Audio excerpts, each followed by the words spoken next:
All In 2024 is in the books. It took place Sunday, August 25th at Wembley Stadium in London, England. It was arguably one of AEW's best shows of the year. Let's run down, in no particular order, some of the top moments from the show. Okay, Bryan Danielson winning the AEW World Championship. This was freaking beautiful. You'll hear a lot of guys talk about the business of professional wrestling. That this is a business and whoever makes the most money is the best. And I totally get that point of view, but to guys like Bryan Danielson, pro wrestling is an art form as much as it is a business. Bryan Danielson is an artist, and at All In 2024, he painted his Mona Lisa. Swerve Strickland also did more than his share in this match. He smoothly transitioned back into a heel role for the angle after having spent months as a babyface. So really everyone involved in this hit a home run. The story here is that Danielson's run in AEW, as incredible as it has been, was characterized by the fact he could never win the big one. Since he's been in the company starting in 2021, he's challenged MJF for the world title. He challenged Eddie Kingston in the finals of the Continental Cup for the Triple Crown. He challenged Christian for the TNT Championship. He'd had all of these opportunities to win a title, but he'd never been able to do it. Then, leading up to All In, Danielson was saying all the same things that he's said in interviews for the past 3 years. He talked about being mindful, being present in the moment when he's wrestling all these guys he'd always wanted to wrestle before, like Hechicero, Yuji Nagata, Blue Panther, the list goes on. But then Jeff Jarrett interjected himself into an interview Danielson was giving to Renee Paquette. So Jarrett interjects himself into this interview and basically says, "Hey man, you need to put everything you've got into this. You can't be going into a world title match feeling grateful for where you are and grateful for what you have. You need that hunger within you to want more. Being grateful and mindful, that's all excellent if you say, want to be a happy and fulfilled person, but it's not great if you want to be a world champion."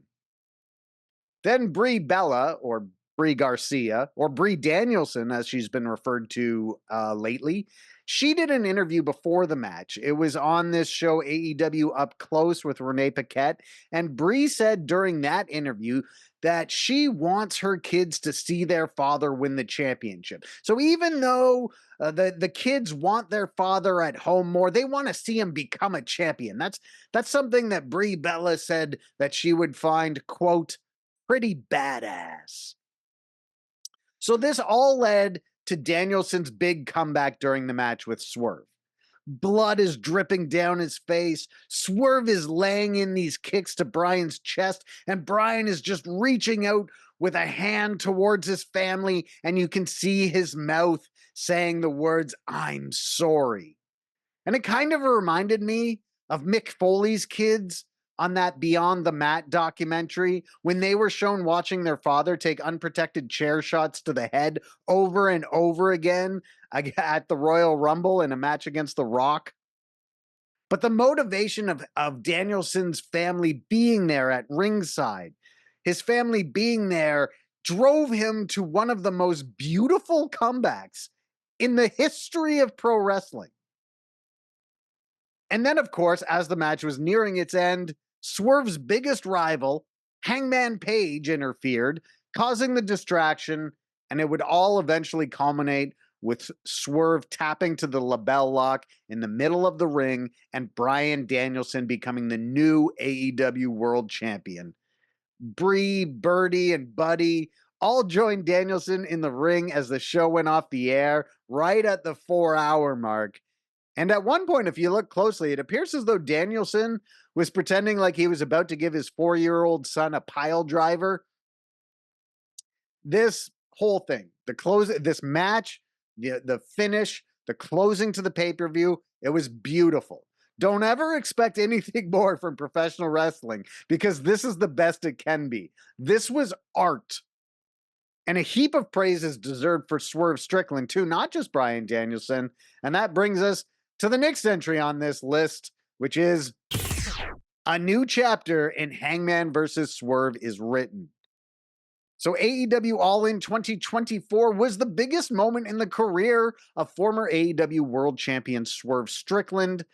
2024 has been a career-making year for Swerve, who was turned babyface by the fans despite having committed a home invasion on Hangman Page last year. The fans turned Swerve babyface, I just think, out of recognition for how good Swerve is. So when we got to AEW Dynasty in April and Swerve challenging Samoa Joe for the title, the crowd wanted to see Swerve win the belt. So he ended up as a fan favorite, which infuriated Hangman Page and has led to some of the best character development happening in pro wrestling right now. Before Hangman Page wrestled Bryan Danielson in the finals of the Owen Hart Cup, he cut an amazing promo about how the fans have started cheering for Swerve. It was fucking incredible. If you haven't seen it, just Google Hangman Page promo Owen Hart Cup finals and it'll come up. It was awesome. He basically said that after Swerve invaded his home during their rivalry, he and his family had to move out. They had to move homes. He had to move his family to ensure their safety. Do you know what that does to someone? And on top of it, the fans chose Swerve. They chose Swerve despite the trauma that he inflicted on his family. How can Hangman Page ever want to appease the fans ever again, knowing that the fans cheered for the guy that traumatized his family? And so that's why Hangman is so focused, so determined, and has so much hate in his eyes towards Swerve Strickland. So naturally, he was going to interfere in this bout. And as much as we all knew it was going to happen, it didn't stop it from being awesome when it did. But good on Swerve Strickland for doing such a smooth transition back into a heel role, since that's what worked best for this angle with Danielson. This is something that you see in AEW far more than you do in WWE. And it's basically wrestlers, moving back and forth between babyface and heel, depending on the situation that they're in. So with Swerve, with the Blackpool Combat Club, and some others, basically their characters never change. There's no inconsistency to how their characters act, but it's just the fans will cheer them in this scenario, but not that scenario. So Swerve, when the fans started cheering for him, he never changed his character. He was still that same ruthless guy who invaded Hangman Page's home. It's just the fans cheered for him over Samoa Joe and not so much over Danielson at All In. But really, him being able to slip back into this ruthless heel role really helped this storyline with Danielson. Swerve had the performance of his life in Wembley Stadium on Sunday, and now he moves back into what has been one of AEW's greatest rivalries of all time with Hangman Page. And our number 3 entry on this list is Mariah May winning the AEW World Championship. The other new world champion crowned at AEW All In was Mariah May, culminating what has been an extremely successful first 8 months in the company for her. Now, if you ask Tony Khan, this is the greatest storyline ever told in AEW. Not sure if he feels that this is better than Sting's retirement or Danielson versus Swerve or CM Punk versus MJF, but regardless, Tony Khan is really, really proud of this storyline, which, as has been mentioned frequently, is basically a story from Hollywood's golden age and the film All About Eve. So here's what Tony Khan told Sports Illustrated about this angle leading up to All In 2024. He said, "I went to Tony Storm and suggested these movies, All About Eve and Sunset Boulevard, because she had that larger-than-life persona like Gloria Swanson in Sunset Boulevard and Bette Davis in All About Eve. That is timeless Tony Storm. She's that starlet with that presence backstage, in the ring, out of the ring, of one of those rare old Hollywood stars. This is the role Tony was born to play, and she's absolutely incredible at it." He continued, "My right hand in all of this is RJ. referring to RJ City. He was the only person in the office who'd seen All About Eve and Sunset Boulevard, and he understood old Hollywood and the old movies. He's been so valuable and tremendous throughout this process. He has a great aptitude for wrestling, and he was also able to use these movies for inspiration. Now, just before All In, the BBC actually covered this angle. There was an article up on BBC about the Toni Storm Mariah May angle and how it plays into All About Eve and Sunset Boulevard and that Hollywood starlet era.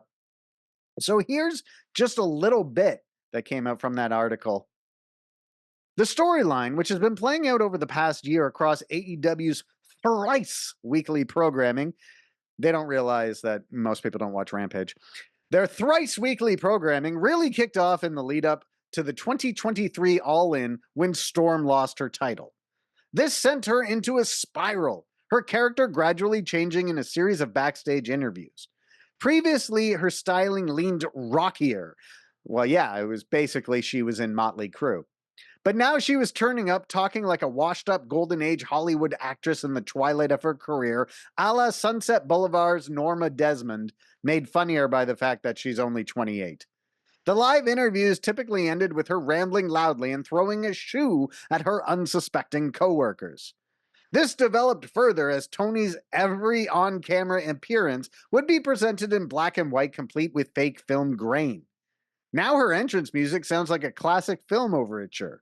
She's billed at being from Stage 7 of Warner Brothers Studios. Her outfits have changed to silk gowns, and her in-ring gear looks like something Ingrid Bergman might wear to the beach. She got a butler. For a while, she even quoted Sunset Boulevard directly, saying, "Mr. Khan, I'm ready for my close-up," and pausing for a quick camera zoom before defeating her opponents. And despite being a millennial from New Zealand, I don't even know if she is a millennial. It's like whatever came after. Toni speaks of Jane Mansfield and other Hollywood icons like she spent time in the trenches with them, all in the kind of transatlantic accent that actresses from the time might have. So I thought that was awesome that they actually got coverage in the BBC leading up to this match. And then, of course, we get to All In 2024, and Mariah May finished her story by defeating Toni Storm and winning the AEW World Championship. She's now officially taken everything from her former mentor. The finish of the match was also poetic. Storm was unable to use the shoe as a weapon against May, perhaps still being brokenhearted that someone she had come to view as family had turned on her. However, May had no such concerns, and she took advantage of Storm's confliction and finished her off with a Storm Zero pile driver. Fitting that she would use Storm's own move against her to win the match, as this whole storyline has involved Mariah May taking what is Storm's. It was a beautiful story, but I don't think it's done yet. Storm danced her way backstage after the match as the London crowd sang her name and cheered for her, and it said that she danced all the way into the streets of London and hasn't been heard from since. I'm pretty sure she'll be back eventually, though, and when she does come back, May's title reign could be in severe trouble.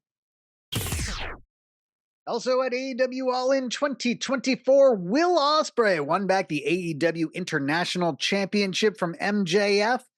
Now, the lead up to this show saw a return to form of sorts for one Maxwell Jacob Friedman. Since returning, he is now more the same than ever. When he was AEW World Champion, just before he went away for a while, he had softened up quite a bit. He allowed Adam Cole into his life as a friend, and he allowed the AEW fans into his life as well when he declared that he would be their scumbag. However, now MJF believes that doing both of those things was a giant, terrible mistake. He let Adam Cole into his life. He trusted Adam Cole, and it led to the main event of last year's All In between the two of them in what was one of the most storyline-driven in-ring contests that you'll ever see.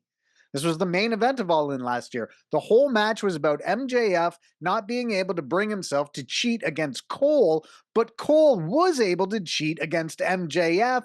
But then the swerve ended up being that nobody was able to fully turn on the other. It was awesome. It was really great. I liked it a lot.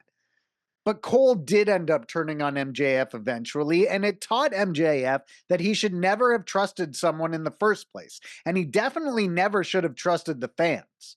So now MJF is an ultra heel again, and we saw that as he played the role of the arrogant American against London's own Will Osprey. So also leading up to this match here, MJF and Osprey, MJF revealed on Twitter that someone had stolen the Dynamite Diamond ring. So when I saw that, I was like, okay, this is going to play into the finish of the match. Like maybe we'll find out it was Daniel Garcia who stole the ring and he'll hit MJF with it. But it turns out the ring was legitimately stolen. That's why MJF used brass knucks in the closing of this match instead of the diamond ring. There was no diamond ring. Someone stole it. Now, Daniel Garcia did come out, and he did cost MJF this match regardless. He provided the distraction. Osprey took advantage. And so now Osprey is once again international champion, and MJF moves into a storyline with Daniel Garcia. The other big poetic moment at the end of this match was when Osprey decided he was going to use the Tiger Driver. He hits MJF with it, and man, did MJF ever look like he got folded up by this move. He landed pretty high up on his back, but from what's being said, he's apparently okay. Although a Reddit post later said he was seen limping after the show. But moving on to our next moment, another big thing that happened at All In 2024 was that Ricochet debuted in AEW. It was one of the biggest moments of the night, and it was the reveal of a very poorly kept secret, and that is that Ricochet has signed with AEW. The 35-year-old had been with WWE since early 2018, so that's about 6 years he spent with WWE. He debuted with AEW during what was a very eventful Casino Gauntlet match on Sunday. So now some fans will say that Ricochet wasn't used well during his time in WWE. But to be fair, he was used about as well as WWE ever uses smaller, high-flying guys. He even had a very high-profile match for the WWE Championship against Brock Lesnar in Saudi Arabia once. But Ricochet has more value to the AEW audience, which tends to value in-ring talent over star power more than WWE fans do. For them, the idea of seeing Will Osprey versus Ricochet again, Ricochet versus Swerve Strickland, Ricochet versus Bryan Danielson, Kenny Omega, Orange Cassidy, Samoa Joe, or whoever, I mean, it's very exciting. It's a brand new crop of matches for someone who's widely considered one of the best in-ring talents in all of wrestling.